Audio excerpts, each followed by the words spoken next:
Hair spa करताना डोळे मिटायला लावून हा भडवा त्या महिलेचं चुंबन घेतो. नाव याचं शमीम सुलेमान, पण सांगत होता समीर. हे असले प्रकार दर दिवसाआड कुठे ना कुठेतरी घडत असतात. काही ठिकाणी त्याची वाच्यता होते, काही ठिकाणी या पोरी गप्प बसतात, बायका गप्प बसतात. पण याला रोखणं ना पोलिसांच्या हातात आहे ना हिंदुत्ववादी संघटनांच्या. जोवर त्या स्त्रीला हा परपुरुषाचा स्पर्श बोचत नाही ना, त्याचा संताप येत नाही ना, तोवर या जिम जिहादला, सलोन जिहादला रोखणं जे म्हणताय ना तुम्ही, ते फार अवघड आहे.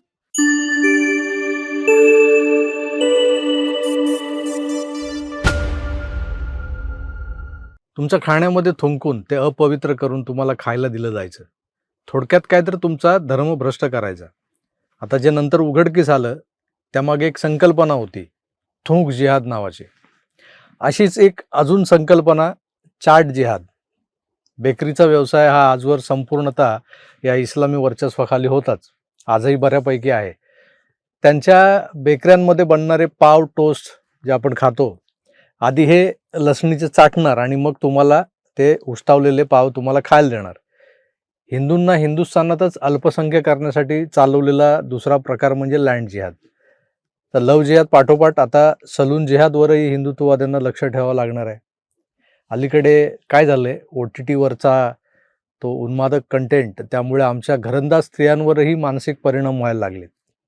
त्यांना जिममध्ये जाऊन 6 पॅक ॲब्स बनवण्याचं नवं खूळ लागलंय.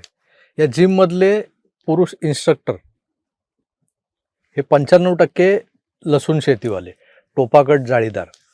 यांनाही मदरशांमधून फंडिंग करूनच जिम इन्स्ट्रक्टर बनवलं जातं. या जिम इन्स्ट्रक्टरचे प्रताप आपल्याला नवीन नाही आहेत. तर आता सलून जिहाद नावाचा एक नवा जिहाद फोफावत चाललाय. पुण्यातल्या अनेक सो कॉल्ड नवश्रीमंतांच्या वस्त्यांमध्ये, जिथल्या शेतजमिनी चालते पाटील, बोलते पाटील, कोलते पाटील अशा अनेक बिल्डर्सना विकून रेसिडेन्शियल कॉम्प्लेक्सेस उभे राहिलेत, अशा ठिकाणी काही पार्लर्स आली. ते आता ही युनिसेक्स पार्लर्स हा एक नवा प्रकार जास्त वेगानं फोफावला. मुंबईतल्या काही 5 स्टार हॉटेलात हा युनिसेक्स पार्लरचा प्रकार मी पाहिला होता फार पूर्वी, जो अद्याप रस्त्यावर उतरला नव्हता मुंबईच्या. पण अचानक आता एक ट्रेंड आला या युनिसेक्स पार्लरचा. या युनिसेक्स शब्दावरून आठवलं की जिम तर आमच्या लहानपणी होत्या, परुळेकर्स, तळवलकर्स, जय हिंद व्यायामशाळा, जय हनुमान व्यायामशाळा. पण या प्युअरली पुरुषांसाठी होत्या.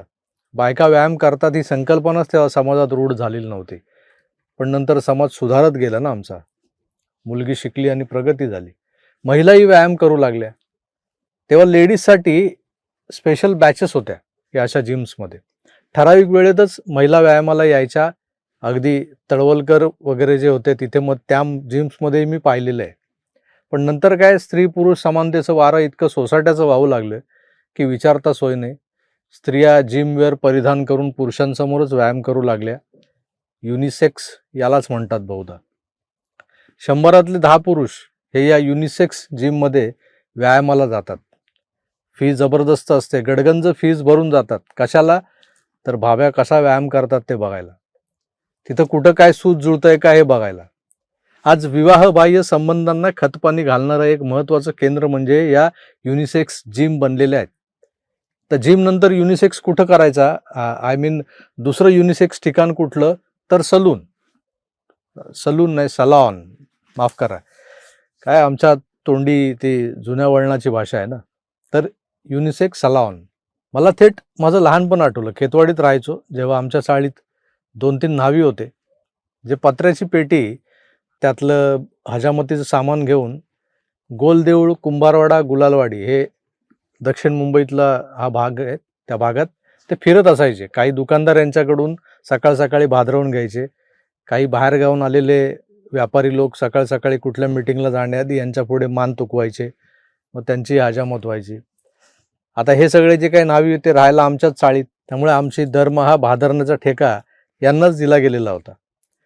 तेव्हा आजच्यासारखे ब्लेड्सही नसायचे. टोपाज, विल्किन्सन्स वगैरे जे ब्लेड येतात ना, वस्तारा असायचा. त्या वस्तारा कसा की त्या सहानेवर घासून त्याला धार लावली जायची आणि मग मान मोडेपर्यंत वाकून आणि मागे हा असा गुडघा रोवून पाठीत आम्हाला बसवलं जायचं आणि आमची मासिक हजामत व्हायची. इतकी बारीक हजामत की महिनाभर बघायला नको. नंतर मेन रोडवर काही चकाचक सलून्स आले. या सलूनमध्ये पुरुषच दिसायचे, फक्त पुरुषांसाठी. मग लेडीज पार्लर्स आली, जिथं बायका आयब्रो, फेशियल वगैरे करायला जाऊ लागल्या. ही पार्लर्स चालवायचं कोण तर चाळीतलीच एखादी ताई जी कॉलेज करून नंतर पार्लरचा ब्युटी पार्लरचा कोर्स करून वगैरे हे पार्लर खोलून बसलेली असायची. चाळीत एखादं लग्न असलं की प्रचंड डिमांड असायचा या ताईला आमच्या. बायका बिंदास्त या पार्लरमध्ये जायच्या, कारण तिथं पुरुषाची सावली पण पडायची नाही. पण आता युनिसेक्सच्या नावाखाली जी सलून्स, माफ करा सलॉन्स कम पार्लर सुरू झालेत ना, त्यात बायकांच्या हजामती या पुरुषांच्या हातूनच होत असतात. केस कापण्यापासून pedicure, manicure, hair colour, hair spa अशा विविध प्रकारच्या मशागती या युनिसेक्स सलॉनमध्ये होत असतात. आता हे जे हेअर आर्टिस्ट असतात ना, त्यात पुन्हा 95% हा भरणा जो आहे तो त्या टोपागट जाळीदारवाल्यांचाच. आता हे जे हेअर आर्टिस्ट असतात ना, ज्यांना न्हावी नाही म्हणायचं, कर्तनकार नाही म्हणायचं, ते हेअर आर्टिस्ट म्हणायचं. तर जे हेअर आर्टिस्ट असतात त्यात पुन्हा 95% का 99% भरणा हा या जिहाद्यांचाच आहे. केस कापणारा शाहिद, रंगवणारा शाहरुख, कोरणारा आमिर, सुलेमान, सलमान सगळे साले टोपाकट जाळीदार. पूर्वी घरंदाज स्त्रियांना परपुरुषाचा चुकून जरी धक्का लागला तरी त्या खवळून उठायच्या. आता या भडव्यांच्या हात सराईत आणि सफाईदारपणे आमच्या याच घरंदाज स्त्रियांच्या मानेवरून, पाठीवरून, गळ्यावरून आणि न जाणोतल्या कुठून फिरतात. पण त्याचं आम्हाला वाईट वाटत नाही. उलट महिलांचा आग्रह असतो, तो अरबाज फ्री आहे का, त्याच्याकडूनच केस कापून घ्यायच्यात, अपॉइंटमेंट वगैरे घेऊन जातात. याला म्हणतात युनिसेक्स, जे बहुधा काचेच्या भिंतीचं बनवलेलं असतं. युनिसेक्स सलॉन म्हणजे बाहेरून येणाऱ्या जाणाऱ्यांचंही मनोरंजन होत राहतं. यांना बसल्या जागेवरून बाहेरचं दिसतं आणि बाहेरच्यांना यांची चाललेली मशागत दिसते आत चाललेली. आता यातही हे जिहादी कसा हिंदू महिलांचा गैरफायदा घेतात त्याच्या अनेक केसेस आजवर आपण पाहिल्यात. गोड गोड बोलून, प्रचंड पोलाइटली वागून, प्रत्येक स्त्रीला स्पेशल ट्रीटमेंट देत असल्यासारखं दाखवून हे लांडे 35च्या पुढच्या स्त्रियांना फशी पाडतात. नाही म्हणायला सगळेच आपापल्या वैवाहिक आयुष्यात खुश असतीलच असं नाहीये. मग होतं काहीतरी वेगळं आणि घडतं विपरीत. आता जिम ट्रेनर नंतर या सलोन्सवाल्यांकडून स्त्रियांना फशी पाडण्याचं प्रमाण जास्त झालेलं आहे. जोर मामला दोन्हीकडून कन्सेंटचा असतो, संमतीचा असतो, तोवर कुठलाही कायदा याला रोखू शकत नाही. पण कधी कधी असंही घडतं. काय घडतं ऐका. ऍक्च्युली माझा एक मित्र आहे इथे, त्याची वाईफ, तिचं सासर आहे इकडे. आम्ही डोंबिवलीला राहतो सगळे, आणि माझ्या मित्राच्या वाईफचं सासर इकडे खारघरमध्ये. तर त्या इकडच्या एका सलून मध्ये आलेल्या. त्या सलून मध्ये त्यांचा मेकअप चालू असताना त्याचं एक समीर खान म्हणून, तो त्याचं नाव समीर सांगतो तो, पण त्याचं नाव समीर नाहीये, त्याचं नाव काहीतरी सलीम की असं काहीतरी आहे. तर त्याचं CNC आणि दुसरं काय नाव आहे त्यांच्या सलूनचं, अजून एक त्याचे 2 सलून आहेत इथे, लीट म्हणून अजून एक सलून, असे 2 सलून त्याचे इथे आहेत.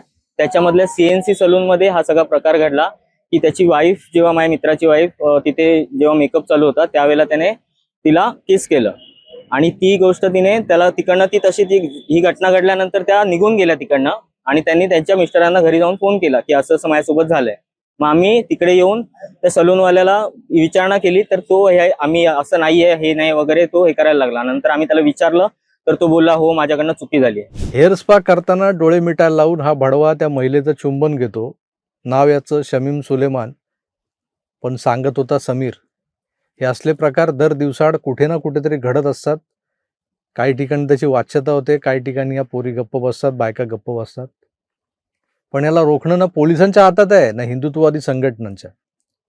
जोवर त्या स्त्रीला हा परपुरुषाचा स्पर्श बोचत नाही ना, त्याचा संताप येत नाही ना, उलट गुदगुल्या करतोय ना, तोवर या जिम जिहादला, सलोन जिहादला रोखणं जे म्हणताय ना तुम्ही, ते फार अवघड आहे. माझे विचार काही लोकांना पटणार नाहीत, बुरसटलेले वाटतील. 21व्या शतकातल्या आधुनिक स्त्रीनं काय करायचं, कसं वागायचं हे त्यांना सांगणारा मी कोण. पण मित्रो, स्त्रीनं व्यायाम करून आपलं शरीर सुदृढ राखावं, फिट राहावं, त्यांनी पण देखणं दिसावं, यासाठी भुवया कोराव्यात, फेशियल करावीत, अजून काय ते लिंबू, मिरची, चिवडा, लसूण सगळं करावं. पण ते जर एका निष्णात प्रशिक्षित स्त्रीच्या हातून केलं तर काय बिघडलं. ओनली फॉर लेडीज असा बोर्ड लावलेली पार्लर्स आता कालबाह्य झालीत. आमच्या वसई विरार नालासोपाऱ्यात दिसायची अशी पार्लर्स, पण आता तीही आउटडेटेड व्हायला लागलीत. तिथेही आता युनिसेक्स प्रकार वाढलेत. जिम असो की सलॉन, ते युनिसेक्सच का हवेत. उद्या तुमच्यासोबत जर का काही भलंपुरं घडलं तर पोलीस तक्रारही घेत नाही तो अशा प्रकरणांची. इथं एवढे हिंदुत्ववादी तरुण कार्यकर्ते आक्रमक झाले आणि त्या भडव्याला पकडून दिला, तरी पोलीस कुणाला फेवर करतायत तेही बघा.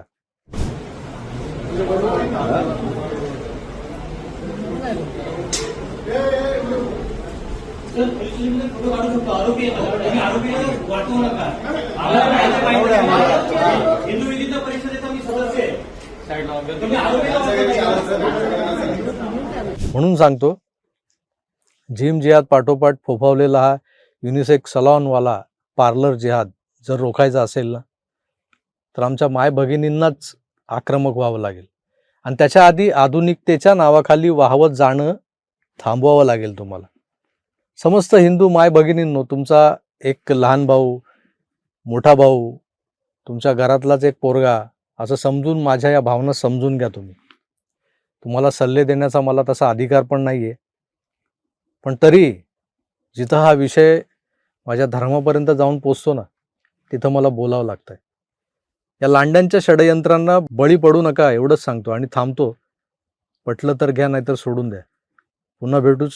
तर खरोखरच आपली काळजी घ्या आणि पाहत राहा आपलं आवडतं यूट्यूब चॅनल आकार डीजी 9. धन्यवाद. नमस्कार.